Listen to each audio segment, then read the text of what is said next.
اپنا بھائی تو اس کافر عورت کے ساتھ منہ کالا کر کے بیٹھ گیا ہے نا، مگر تم الٹا میرے بیٹوں کے خلاف محاذ بنا رہی ہو۔ پورے ترکی میں آوارہ پھرتے تمہیں پردہ کا خیال نہیں آیا تھا۔ اس کا سانس جیسے رک گیا۔ اسی پل ان کو دیکھا، بمشکل وہ چند الفاظ۔ زاہد چچا، آپ طیبہ کو سمجھائیں، انہیں غلط فہمی ہوئی ہے۔ میں تو ٹھیک کہہ۔ یہ ڈھکوسلے تم کس کے لیے کر رہی ہو؟ پہلی ساری زندگی خیال نہیں آیا، اب کہاں کا اسلام شروع ہو گیا تمہارا؟ وہ جواباً اتنے ہی غصے سے بولے، پورے خاندان میں ہمارا تماشا بنا کر رکھ دیا ہے۔ سب باتیں بنا رہے ہیں کہ حیا بی بی نقاب میں کھانا کھا رہی تھی۔ وہ پھٹی پھٹی نگاہوں سے انہیں دیکھ رہی تھی، ارد گرد لگے مجمع کی نظریں، تحقیر۔ اس نے کیا کچھ نہیں محسوس کیا تھا۔ آپ سب کو کیا ہو گیا ہے؟ وہ بولنا چاہتی تھی مگر لبوں سے بس یہی نکلا، تایا آپ کو تو حجاب بہت پسند تھا، آپ تو۔ بکواس مت کرو میرے سامنے، اور میری بات کان کھول کر سن لو۔ اگر تم آئندہ میرے گھر آؤ گی تو منہ لپیٹے بغیر آؤ گی۔ اگر تمہیں میرے بیٹوں کو اس طرح ذلیل کرنا ہے تو آئندہ میرے گھر میں قدم مت رکھنا۔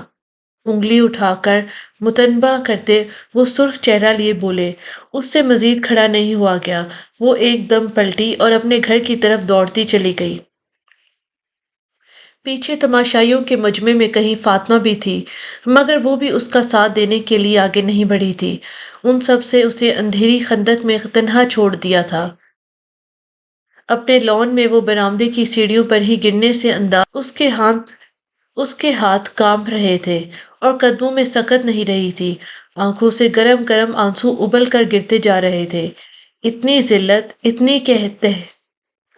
اتنی تحقیر، اتنا تماشا، یہ طایا فرقان تھے؟ ساری عمر اسے حجاب پر ہی اختلافات رکھنے والے طایا فرقان، اب حجاب پر ہی اس کے خلاف ہو گئے تھے۔ ان کا دین، شریعت سب کدھر گیا تھا؟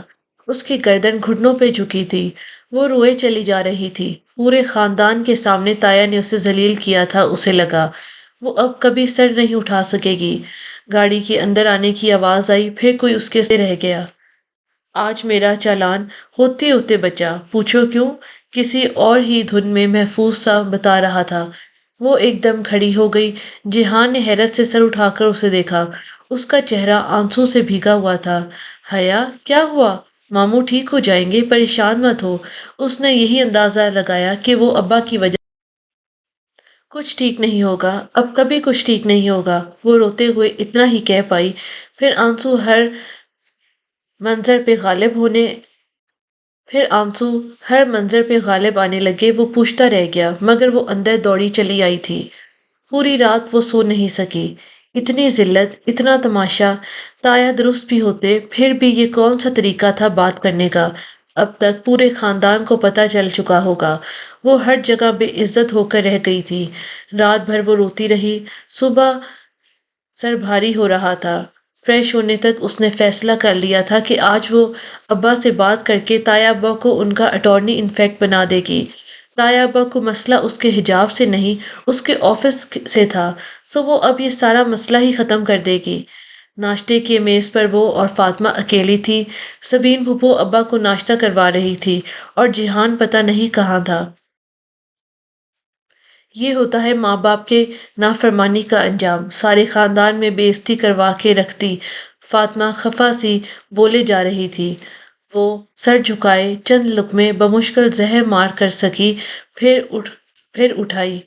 ایسے لمحوں میں وہ اس سیمینار میں واپس پہنچ جایا کرتی تھی جو اس نے اناتولین استنبول میں اٹینڈ کیا تھا۔ اسے شیشے کی دیواروں سے ٹکر کھا کر گرتی چڑیاں یاد آئی تھی۔ اس نے بھی تو اپنے گرد ایسی ہی دیوار کھڑی کر دی تھی، اور یہ لوگ تو انہی پرندوں کی طرح تھے۔ پہلے وہ ان کی بات سن لیتی تھی تو وہ سمجھتے تھے کہ اب بھی سنتی رہے گی، وہ اس طرح اس کو تھکا نہیں سکتے تھے۔ شیشے کی دیواروں سے ٹکرانے میں نقصان پرندوں کا ہی ہوتا ہے، دیوار کو کیا فرق پڑتا ہے؟ ابا اسی طرح نحیف و کمزور سے لگ رہے تھے۔ اسے دیکھ کر ذرا سا مسکرائے۔ کام کیسا جا رہا ہے؟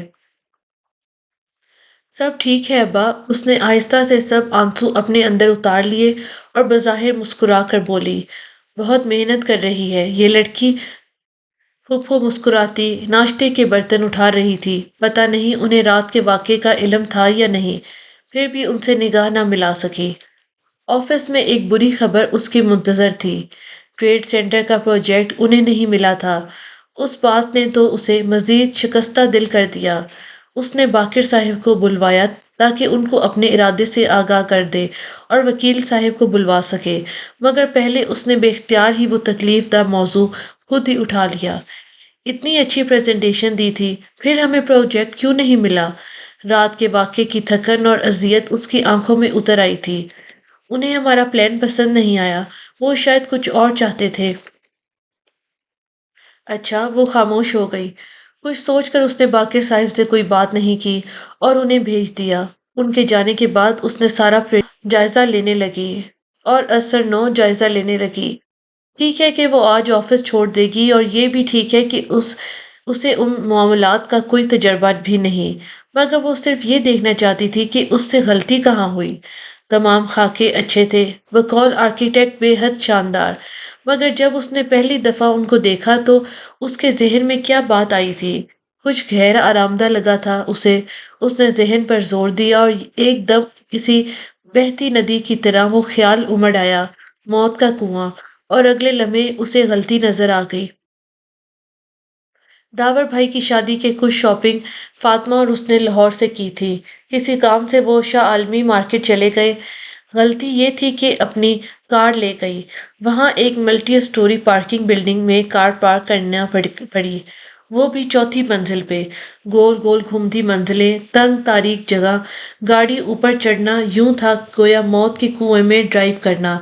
تب سے اسے ملٹی اسٹوری پارکنگ عمارت بہت بری لگتی تھی، اور اب اس کے پلان میں ٹریڈ سینٹر کے پارکنگ ایک چھوٹے رقبے پر ملٹی اسٹوری بنائی گئی تھی۔ اسے تعمیراتی کاموں کا تجربہ نہیں تھا، مگر شاپنگ کا ایک طویل اور وسیع تجربہ تھا۔ پھر یہ اتنی بڑی غلطی اسے پہلے کیوں نظر نہیں آئی؟ شاید اس لیے کہ پہلے وہ خود کو کم علم سمجھ کر آرکیٹیکٹ پہ بھروسہ کر رہی تھی۔ اندھی تقلید، مگر اب اپنی عقل سے سوچا تو چونک گئی۔ لوگ ایک کھلا اور زمینی پارکنگ لاٹ پسند کرتے ہیں، اور ملٹی اسٹوری پارکنگ بلڈنگ تو ادھر کم ہی بنتی ہیں۔ پھر وہ جا ہی رہی ہے تو پہلے ان صاحب سے ذرا دو ٹوک بات تو کر لے، یہی سوچ کر وہ باہر آئی۔ ترکوں سے اس نے خود چل کر جانا سیکھا تھا۔ وہاں کسی سے راستہ پوچھو تو وہ آپ کے ساتھ چل کر اخیر منزل تک چھوڑ کر آتا تھا۔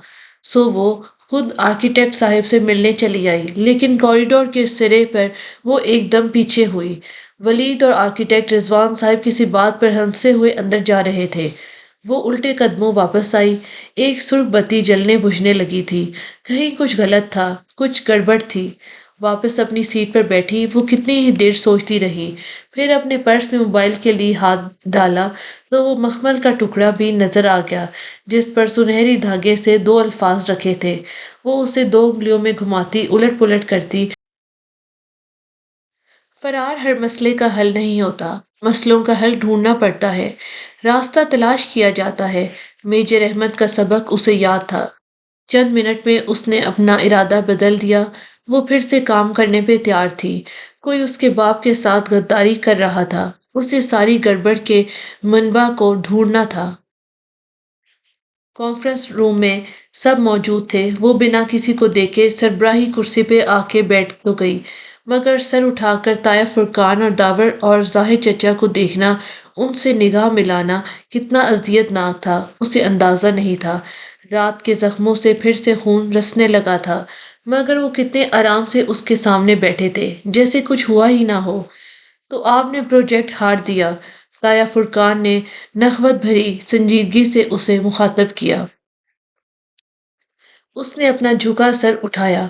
وہ طاہر فرقان کی بیٹی کی طرح رات گئی پکڑی نہیں گئی تھی، جیسا کہ طاہر نے ایک دفعہ اسے فون کیا تھا کہ وہ سر اٹھا نہ سکتی۔ نہ ہی وہ زاہد چچا کی بیٹی کی طرح چیخ چلا کر داور بھائی کو پورے خاندان میں بے عزت کرنے کی مجرم تھی۔ زاہد چچا نے اسے سخت سناتے ہوئے اپنی بیٹی کی حرکت کو کیوں فراموش کر دیا، اور طاہر نے بھی کبھی داور کی اس بے عزتی پہ باس پرس کی، پھر اب مگر وہ حجابی لڑکی تھی اور کوئی حجابی لڑکی پر کتنا ہی کیچڑ اچھالنے کی کوشش کرے اسے میلا نہیں کر سکتا تھا۔ جی سر، میں نے ہار دیا، تایا کی آنکھوں میں آنکھیں ڈال کر اس نے سپاٹ انداز میں کہا۔ کیا آپ وجہ بتانا پسند کریں گی؟ ولید کی بات پر اس نے گردن موڑ کر میں آپ کو جواب دہ نہیں ہوں ولید صاحب۔ درست، پھر میں آپ کو مطلع کرنا چاہوں گا کہ ہم گرین ہاؤس والا پروجیکٹ ڈیلے کرنے پہ مجبور ہو چکے ہیں۔ کیوں؟ وہ چونکی۔ اسے معلوم تھا کہ وہ کتنا اہم پروجیکٹ تھا۔ کیونکہ بجٹ نہیں ہے، فنڈز کم پڑ رہے ہیں، ہمارے پاس اس کو کیری آن کرنے کے لیے اتنا پیسہ نہیں ہے۔ اس نے ایک کاغذ حیا کی طرف بڑھایا جس پہ ایک لمبا سا فگر لکھا تھا۔ اتنی رقم کا انتظام کیسے ہوگا؟ وہ سچ میں مضطرب ہو گئی۔ مگر اس طرح پروجیکٹ بند کرنے سے تو بہت نقصان ہوگا۔ پھر کیا کریں؟ یہ میرے ابا کا پروجیکٹ تھا، ہم اس کو یوں کال آف نہیں کر سکتے، وہ فکر مندی سے کہہ رہی تھی۔ تم ہمیں یہ اماؤنٹ لا دو، ہم اسے جاری رکھیں گے، بات ختم، ظاہر چچا نے بیزاری سے کہا۔ وہ دونوں تایا چچا اسے یوں مخاطب کرتے تھے جیسے وہ ان واقعی، اگر میں آپ کو یہ اماؤنٹ لا دوں تو آپ کام جاری رکھیں گے کہ آپ زبان دے رہے ہیں؟ اس کا لہجہ تیز ہو گیا۔ ان کا چیلنج کرتا، مذاق اڑاتا انداز اسے پہلے سے زیادہ برا لگا تھا۔ رات کے زخم پھر سے کھرچنے لگے تھے۔ بالکل، تایا فرقان نے شانے جھٹکے۔ ٹھیک ہے، میں پیر کی صبح آپ کو اپنے فیصلے سے آگاہ کر دوں گی، وہ فائل بند کرتے ہوئے حتمی انداز میں بولی۔ پھر جب وہ اپنے آفس آئی تو موبائل بج رہا تھا۔ اس نے کرسی پہ تھکے تھکے انداز میں گرتے ہوئے کیسی ہو؟ وہ چھوٹتے ہی فکر مندی سے پوچھنے لگا۔ ٹھیک ہوں، اس نے انگلیوں سے پیشانی مسلتے ہوئے جواب دیا۔ بے خوابی کے باعث سر بے حد درد کر رہا تھا۔ چلو پھر لنچ ساتھ کرتے ہیں، میں نے ایک چھوٹا سا اٹیلین ریسٹورنٹ دیکھا ہے، تمہیں ایڈریس سمجھاؤں؟ سارے دن میں وہ پہلی دفعہ ہنسی تھی۔ یہ میرا شہر ہے جہان بے، مجھے اس کے راستے معلوم ہیں، ریسٹورنٹ کا صرف نام بتاؤ۔ وہ بھی ہلکا سا ہنس دیا۔ اوہ سوری، F10 میں اٹیلین اوون پہ آ جاؤ۔ کار ڈرائیور چلا رہا تھا، وہ پچھلی نشست پہ بیٹھی سیل فون پر نمبر ملا رہی تھی۔ اس نے ابا کی نصیحت پہ عمل کرنے کا سوچا تھا۔ انہوں نے ست شکر کہ انہوں نے کال ریسیو کر لی۔ السلام علیکم ذیشان انکل، میں حیا بات کر رہی ہوں۔ کار ٹریفک کے ساتھ بہتی چلی جا رہی تھی، اسی طرح اس کے تنے پریشان اعصاب ڈھیلے پڑتے جا رہے تھے۔ ان سے بات ختم کی تو آفس سے فون آ گیا۔ وینڈر مال کی سپلائی کھولنے پہ تیار نہ تھا اور اب پرانی قیمت پہ تو ہرگز نہیں۔ سراسر بلیک میلنگ تھی اور بلیک میلر سے تو اسے نفرت تھی۔ کل میری میٹنگ ارینج کروا دے وینڈر سے، میں ان صاحب سے خود بات کرنا چاہوں گی۔ اس نے بند کر دیا۔ کار ریسٹورنٹ کے سامنے آ کھڑی ہوئی تھی۔ وہ عطا ریسٹورنٹ کی بالائی منزل کی سیڑھیاں چڑھتی اوپر آئی۔ دوپہر کا وقت تھا، تمام میزیں خالی تھیں۔ ہال کی ایک دیوار شیشے کی بنی تھی جس سے نیچے ڈبل روڈ اور اس کے پار گرین بیلٹ کے درخت و سبزہ نظر آ رہا تھا۔ شیشے کی دیوار کے ساتھ کونے کی میز پر وہ بیٹھا تھا۔ اسے آتے دیکھ کر وہ دھیرے سے مسکرایا۔ وہ بنا کسی دقت کے اسے نقاب میں پہچان لیتا تھا۔ پہلی دفعہ جب وہ نقاب میں اس کے پاس گئی تھی، فریڈم فلوٹیلا کے احتجاج کے دن، تب بھی اس نے کوئی حیرانی ظاہر نہیں کی تھی۔ شاید وہ حیران کم ہی ہوتا تھا۔ پہلے فیصلہ کر لو لنچ کس کی طرف سے ہے۔ کرسی کھینچ کر بیٹھتے ہوئے میز پر اس نے اپنا پرس رکھا۔ آف کورس تمہاری طرف سے ہے، اصغر اینڈ سنز کی قائم مقام ایم ڈی مجھ غریب آدمی کو لنچ تو کروا سکتی ہے۔ شور، اس نے بشاشت سے کہتے ہوئے موبائل رکھنے کے لیے پرس کھولا۔ مخمل کا ٹکڑا اندرونی جیب میں 1000 کے نوٹ کے ساتھ رکھا تھا۔ 1000 کا نوٹ؟ وہ زپ بند کرتے ہوئے چونکی، پھر نامحسوس سے انداز میں پرس کو اندر سے دیکھا۔ اس کا روپوں والا پاؤچ آفس میں ہی رہ گیا تھا۔ اب سوائے لاوارث تھے اس نیلے نوٹ کے اس کے پاس کچھ نہیں تھا۔ اللہ اللہ، کاروباری الجھنوں میں پاؤچ اٹھانا یاد ہی نہیں رہا۔ اب کیا کرے؟ کیا ہوا ایم ڈی صاحبہ، پیسے تو نہیں بھول آئی؟ وہ مسکراتے ہوئے اسے دیکھ رہا تھا۔ ایک تو اس آدمی کی عقابی نظریں۔ تم ایم ڈی صاحبہ سے ایسے غیر ذمہ دارانہ حرکت کی توقع کر سکتے ہو؟ بظاہر مسکراتے ہوئے وہ سیدھی ہوئی۔ نہیں خیر آرڈر کرو، تمہارا شہر ہے، تمہیں زیادہ پتا ہوگا۔ وہ پیچھے ہو کر بیٹھ گیا۔ حیا نے شور کہتے ہوئے مینیو کارڈ اٹھایا۔ اس کو لنچ کروانا تھا اور وہ بھی 1000 کے نوٹ سے۔ ATM بھی پاؤچ میں تھا اور وہ کوئی ایسی حرکت نہیں کر سکتی تھی جس سے جہان کو پتا چلے کہ وہ پیسے واقعی بھول آئی ہے، ورنہ لیکن 1000 میں اسے اطالوی لنچ کیسے کرواؤں؟ اس دیکھی۔ سنو صرف مین کورس منگوانا، سلاد، سٹارٹر اور ڈرنک جات مجھے پسند نہیں ہے۔ وہ کرسی کی پشت سے ٹیک لگائے مسکراہٹ دبائے اسے بغور دیکھتا کہہ رہا تھا، اوکے مجھے تو کوئی خاص بھوک نہیں ہے، دل ہی نہیں چاہ رہا۔ آرڈر دے کر اس نے کارٹ رکھ دیا۔ جہان نے مسکراہٹ دباتے ہوئے سمجھ کر سر ہلا دیا۔ چند لمحے خاموشی کے نظر ہو گئے۔ وہ شیشے کی دیوار سے باہر دیکھنے لگی۔ اس شیشے سے تو کوئی پرندہ نہیں آ ٹکرایا تھا، شاید پرندے تعمیر کے بعد صرف پہلے موسم میں ٹکراتے ہو، بعد میں عادی ہو کر راستہ بدل لیتے ہوں۔ راستہ پرندوں کو ہی بدلنا پڑتا ہے، دیوار تو ویسی ہی کھڑی رہتی ہے۔ کل کیا ہوا تھا؟ حیا نے نگاہیں موڑ کر اسے دیکھا۔ اب تک تم نے پتا تو کر ہی لیا ہوگا۔ بہرحال تایا نے سارے خاندان کے سامنے میرے پردے کی وجہ سے بے عزت کیا، تماشا بنایا اور گھر سے نکال دیا، اس کے علاوہ کچھ خاص نہیں۔ جہان نے قدرے تعصب سے نفی میں سر ہلا دیا۔ پرانی عادتیں آسانی سے نہیں جاتی، اس طرح لوگوں کو ذلیل کرنے کے وہ عادی ہیں۔ کتنا آسان ہے ان کے لیے اپنی انا کے پیچھے رشتے توڑ دینا۔ جو بھی ہے میں ابا کی کرسی ان کے لیے خالی نہیں کروں گی، یہ فیصلہ میں نے کر لیا ہے۔ اب اس قصے کو بند کر دیتے ہیں۔ تم بتاؤ تم نے ترکی واپسی کب کا کیا سوچا ہے؟ سب مجھ سے یہی پوچھتے ہیں کہ واپسی کا کیا پروگرام ہے۔ لگتا ہے سب مجھ سے تنگ آ گئے ہیں۔ دل کرتا ہے میرا کہ محسن کی طرح کبوتر بن کر کسی غار میں چھپ جاؤں۔ اس نے غالباً کوئی ترک محاورہ بولا تھا۔ خیر ابھی کچھ دن ادھر ہوں۔ تمہیں کب جانا ہے؟ جولائی شروع ہو چکا ہے، مجھے 5 جولائی کے بعد کلیئرنس کروانی ہے۔ ابا کی طبیعت ذرا سنبھل جائے پھر جاؤں گی۔ لنچ آ گیا تو وہ اپنے نقاب سے بآسانی چھری کانٹے کی مدد سے کھانے لگی۔ پھر کسی خیال کے تحت پوچھا، جہان تمہیں میرا مطلب ہے میرا یوں نقاب لینا؟ وہ ذرا چونکا تھا۔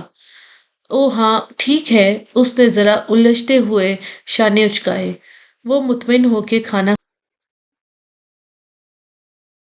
بل آیا تو اس نے ایک مطمئن سے سانس اندر کو اتاری۔ 950 صرف 2 مین کورس منگوائے تھے اس لیے۔ ثابت ہوا کہ اگر پیسے کم ہوں تو بندے کو کولڈ ڈرنک، سلاد اور سٹارٹر جیسے لوازمات سے پرہیز کرنا چاہیے۔ یکا یک کسی خیال کے تحت وہ چونکی۔ فالتو لوازمات، اس کا ذہن آفس کی طرف بھٹک گیا۔ جہان نے نرمی سے اس سے بل لے لیا۔ میں پے کروں گا۔ وہ چونکی، نہیں یہ تو میں مذاق کر رہا تھا، لنچ میری طرف سے تھا۔ وہ بنا ایک لفظ سنے کائل میں پیسے رکھنے لگا۔ اس نے اصرار نہیں کیا، اس کا ذہن کسی اور لوازمات۔ ادھیڑ عمر صاحب نے آگے بڑھ کر دروازہ کھولا اور پھر ایک طرف ہٹ گئے۔ وہ پر اعتماد اور سبک قدموں سے چلتی اندر آئی۔ دروازے سے نجمی صاحب وینڈر کی کرسی میز کا فاصلہ کافی زیادہ تھا۔ وہ سیدھ میں چلتی میز تک آئی اور بیٹھنے کے لیے کرسی کھینچی۔ نجمی صاحب نے انگلیوں میں پکڑی سگریٹ لبوں میں دبا کر سانس اندر کو کھینچی اور سر سے پاؤں تک سیاہ عبایا میں ملبوس دراز قد لڑکی کا جائزہ لیا جو بہت اطمینان سے کرسی کھینچ کر بیٹھ رہی تھی۔ انہوں نے سگریٹ ہٹائی، دھوئیں کا مرغولا اڑا کر فضا میں تحلیل ہوا۔ میں حیا سلیمان ہوں، عسکر اینڈ سنز کی مینیجنگ ڈائریکٹر۔ کرسی کی پشت سے ٹیک لگا کر ٹانگ پہ ٹانگ رکھے کونیاں ہاتھ پہ جما کر ہتھیلیاں ملائے بیٹھی وہ بہت سنجیدگی سے بولی۔ نجمی صاحب نے کندھوں کو ذرا سی جنبش دی، یعنی وہ جانتے تھے۔ اب آگے بات کریں۔ ادھیڑ عمر صاحب اس لڑکی کے پیچھے ہاتھ باندھے مؤدب سے آ کھڑے ہوئے تھے۔ ان کے لیے دوسری کرسی موجود نہیں تھی۔ نجمی صاحب نے کرسی منگوانے کی ضرورت بھی نہ سمجھی۔ ہماری سائٹ پہ سپلائی آپ نے روک دی ہے، جس سے ہمارا پروجیکٹ تاخیر کا شکار ہو سکتا ہے۔ دیکھیں بی بی، میں نے اپنی ڈیمانڈ میری بات ابھی ختم نہیں ہوئی نجمی صاحب۔ اس نے ہاتھ اٹھا کر ایک دم بہت سخت لہجے میں انہیں روکا۔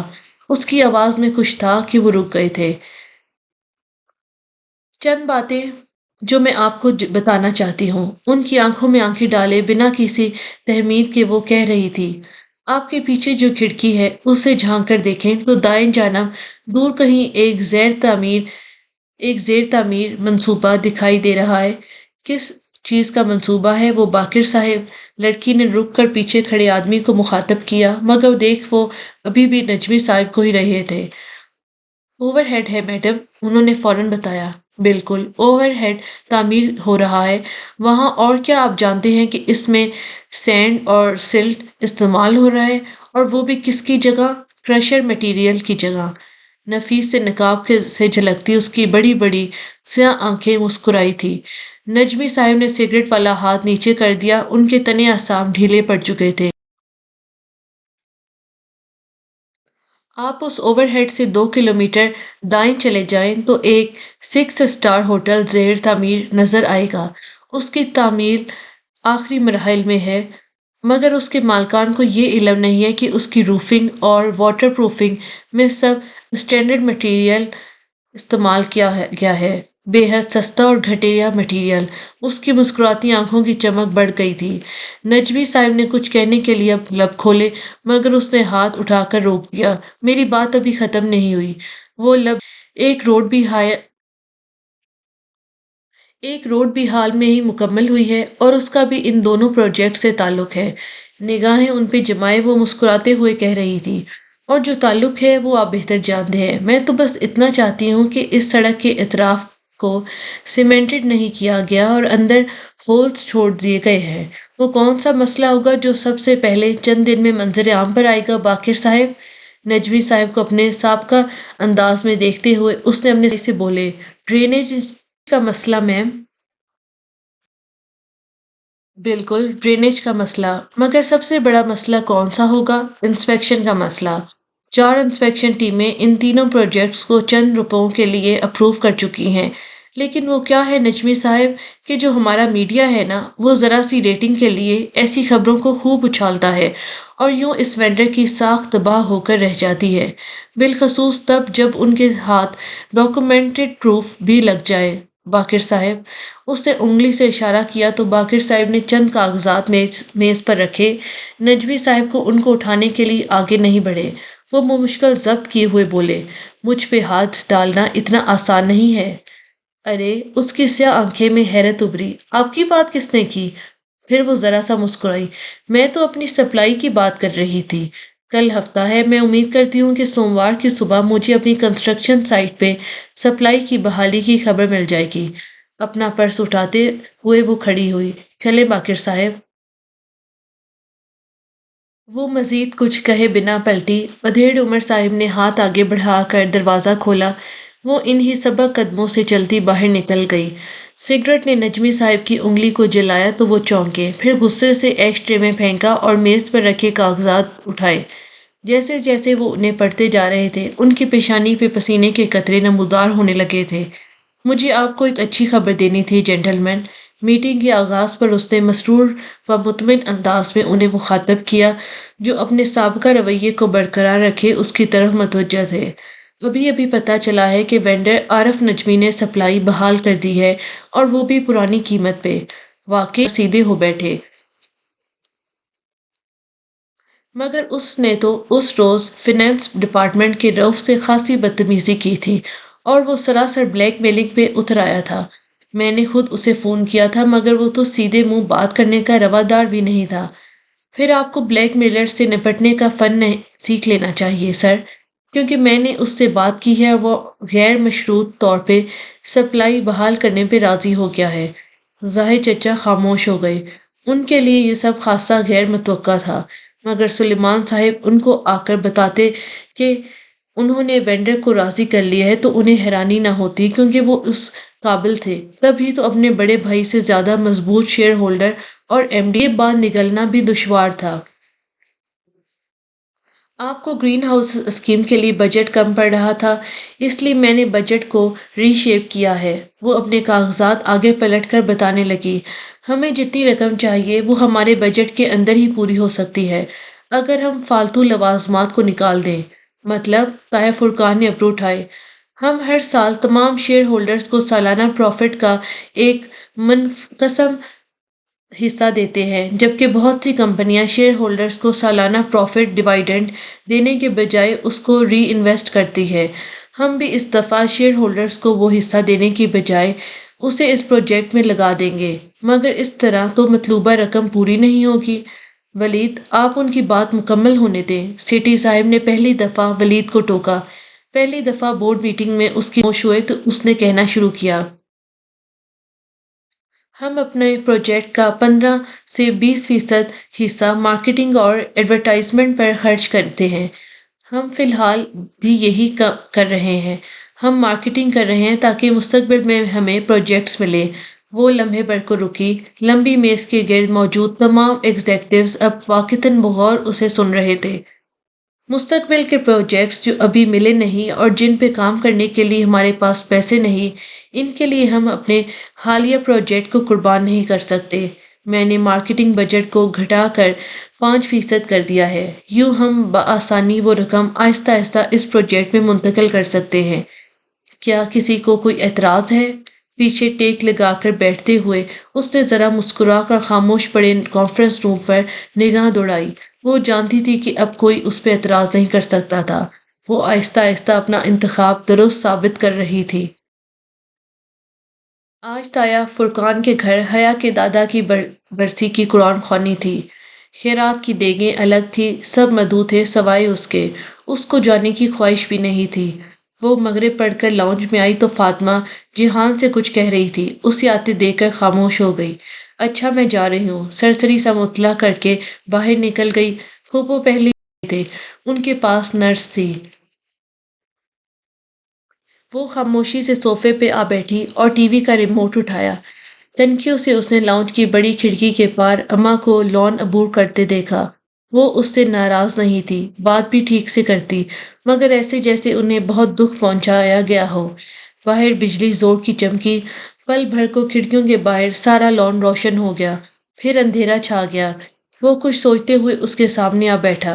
حیا نے ٹی وی نہیں چلایا، وہ ریموٹ پکڑے بیٹھی بس اس کو دیکھ رہی تھی۔ وہ کچھ کہنا چاہتا تھا شاید۔ اماں کیا کہہ رہی تھی؟ اس نے بظاہر سرسری سے انداز میں پوچھتے ہوئے بات کا آغاز کیا۔ جہان نے سر اٹھا کر اسے دیکھا۔ نیلی جینز پہ سیاہ ٹی شرٹ پہنے، گیلے بالوں کو پیچھے کیے، وہ جیسے کہیں جانے کے لیے تیار لگ رہا تھا۔ وہ چاہتی ہے کہ میں تمہیں سمجھاؤں، سنجیدگی سے کہنے لگا۔ اس کی پشت پہ لاؤنج کی دیوار گیر کھڑکی پہ ٹپ ٹپ قطرے گرنے لگے تھے۔ تاریک پڑا آسمان پہلے سے بادلوں سے ڈھک چکا تھا۔ تو تم نے کیا کہا؟ وہ اسی طرح مطمئن سے انداز میں ٹانگ پہ ٹانگ رکھے بیٹھی تھی جیسے وہ اپنے آفس میں بیٹھا کرتی تھی۔ بات تو ٹھیک ہے ان کی، تم ایک بڑکی کے لیے اپنے اتنے رشتے نہیں کھو سکتی۔ باہر بادل زور سے گرجے تھے، کھڑکی کے شیشوں پر تراتر گرتے قطروں کی اب آوازیں آنے لگی تھی۔ دوسروں کو چھوڑو، تم اپنی بات کرو جہان، کیا تم میرے حجاب سے خوش نہیں ہو؟ وہ اس کی آنکھوں میں دیکھتے ہوئے بولی تو اس کی آواز بہت دھیمی تھی۔ اگر میں کہوں کہ میں نہیں ہوں تب؟ اگر میں کہوں کہ تم میرے لیے اسے چھوڑ دو تب؟ دور کہیں زوردار آواز آئی تھی، جیسے بجلی گرنے کی ہو، جیسے صدمہ پہنچنے کی ہو۔ کیا تم مجھے چوائس دے رہے ہو؟ یکا یک اس کی آواز میں سرد مہری در آئی۔ اگر میں کہوں ہاں تب؟ وہ اٹھی اور چھوٹے چھوٹے قدموں سے چلتی دیوار گیر کھڑکی کے پاس جا کھڑی ہوئی۔ اس سے سیاہ لمبی کر گر رہے تھے۔ قمیض اور بالوں کے رنگ کا فرق غیر واضح سا تھا، سیاہی جس کا نہ آغاز تھا نہ اختتام۔ مجھے کبھی کسی نے کہا تھا کہ خندق کی کوئی جنگ بنو قریظہ کے بغیر وجود میں نہیں آئی، اور تب میں نے سوچا تھا کہ میرے سارے قرابت دار تو میرے ساتھ ہی ہوں گے۔ وہ بھیگتے شیشے کے پار تاریک لان کو دیکھتی کہہ رہی تھی۔ تایا با حجاب کے سب سے بڑے علم بردار، اماں جن کی ہمیشہ سے خواہش تھی کہ میں اللہ کے قریب ہو جاؤں، اور میرا شوہر جو روز صبح فجر پڑھنے مسجد جاتا ہے۔ لیکن آج مجھے پتہ چلا کہ عائشہ ٹھیک کہتی تھی، خندق کی جنگ بنو قریظہ کے بغیر وجود میں ہی آ ہی نہیں سکتی۔ بارش کے ٹپ ٹپ گرتے قطرے شیشے سے لڑک کر زمین پر گر رہے تھے۔ جب بجلی چمکتی تو پل بھر کو ان میں اندھیرا چھا جاتا۔ وہ صوفے سے نہیں اٹھا تھا، بس گردن موڑ کر اسے دیکھنے لگا۔ اگر میں لوگوں کے لیے حجاب لیتی ہوتی تو لوگوں کے کہنے پر چھوڑ بھی دیتی، لیکن میں اب چھوڑ نہیں سکتی۔ آنسو اس کی آنکھ سے ٹوٹ کر گال پہ پھسلتا گیا۔ کیوں؟ میں یہ نہیں سمجھ پا رہا کہ آخر کیوں؟ وہ اس کے پیچھے آ کھڑا ہوا تھا۔ بادل ابھی تک گرج رہے تھے۔ حیا نے جواب نہیں دیا۔ اس نے ایک نظر جیہان کو دیکھا اور پھر آگے بڑھ کر کونے میں رکھی منی پلانٹ کی سبز بوتل اٹھائی، پودے کی بیل جھٹک کر نکال پھینکی اور بوتل کو ہاتھ سے پکڑے ہوئے دیوار پہ دے مارا۔ کانچ ٹوٹا، ٹکڑے گرتے گئے اور ایک نوک دار بڑا ٹکڑا اس کے ہاتھ میں رہ گیا۔ یہ پکڑو۔ اس نے بوتل کی گردن کا وہ ٹکڑا جیہان کی طرف بڑھایا۔ اور جا کر اپنی ماں کی گردن میں اتار دو۔ حیا؟ اس نے بے یقینی سے اسے دیکھا۔ حیا نے افسوس سے سر نفی میں ہلایا اور آخری ٹکڑا باقی ماندہ کرچیوں پہ پھینک دیا۔ نہیں کر سکتے نا؟ کانپ اٹھا نا دل؟ آنکھوں سے باہر برستی موسلا دھار بارش۔ اس نے گردن موڑ کر بھیگی آنکھوں سے باہر برستی موسلا دھار بارش کو دیکھا۔ مجھے بھی ایسا ہی لگتا ہے، وہ بولی تو اس کی آواز آنسو سے بھاری تھی۔ مجھے بھی ایسا ہی لگتا ہے جیہان۔ اللہ نے امانت کو آسمان و زمین پہ پیش کیا تھا، مگر دونوں نے اسے اٹھانے سے انکار کر دیا اور اسے انسان نے اٹھا لیا تھا۔ تمہاری ماں، ایک انسانی جان تم پہ امانت ہے، ایسے ہی مجھ پر میرا وعدہ امانت ہے۔ میں نے زندگی میں بس ایک سے، کوئی مجھے اسے نبھانے کیوں نہیں دیتا؟ بجلی نے اپنی چاندنی پھر سے ہر سو بکھیر دی۔ بس لمحے بھر کی چاندنی اور پھر اندھیری رات چھا گئی۔ مجھے کسی نے کہا تھا کہ دل مارے بغیر نور نہیں ملتا، اور میں سوچتی تھی کہ نور کیا ہوتا ہے؟ جانتے ہو نور کیا ہوتا ہے؟ آنسو نے گلے میں پھندا ڈال دیا تھا، دم گھٹنے والا پھندا۔ نور قرآن ہوتا ہے، اللہ کا حکم جن کو پورے کا پورا سے انکار نہیں کیا جاتا جہان۔ میں ہمیشہ سوچتی تھی کہ اللہ کیوں کہتا ہے کہ اگر قرآن کو پہاڑ میں کی سمجھ نہیں آئی تھی، مگر میں آج جان گئی سے ہوں۔ مگر آج آ گئی ہے۔ گرم ابلتے آنسو اس کی ٹھوڑی سے پھسلتے ہوئے گردن تک لڑک رہے تھے۔ وہ کھڑکی کے باہر دیکھ رہی تھی اور وہ اسے۔ جانتے ہو پہاڑ کیوں ٹوٹتا ہے؟ کیونکہ وہ قرآن کو پورے کا پورا لیتا، اور جو شخص قرآن کو پورے کا پورا اپنے دل پہ اتارتا ہے نا، اسے ایک بار ٹوٹ اندھیرا تھا۔ پل بھر کو بجلی چمکتی بھی تو اسے پرواہ نہیں تھی۔ لوگوں نے مجھے اس لیے چھوڑا کیونکہ میں نے اللہ کو نہیں چھوڑا، تو مجھے واقعی ایسے لوگوں کا ساتھ نہیں چاہیے۔ اس نے آنکھیں کھولی، وہ واپس پلٹ رہا تھا۔ اس نے دھندلی بصارت سے گردن موڑ کر اس شخص کو سیڑھیاں چڑھتے دیکھا جس سے اس کی زندگی کا ایک حصہ محبت کرنے میں رہی۔ چند منٹ بعد وہ اترتا دکھائی دیا۔ اس کا دستی بیگ اس کے ہاتھ میں تھا۔ وہ بنا اس کی طرف دیکھے، بنا کچھ کہے باہر نکل گیا۔ اس نے اسے نہیں روکا، آواز تک نہیں دی، دے ہی نہیں سکی۔ آنسو نے ہر راستہ روک دیا۔ وہ جا رہا تھا، وہ جانے کے لیے تو آیا تھا۔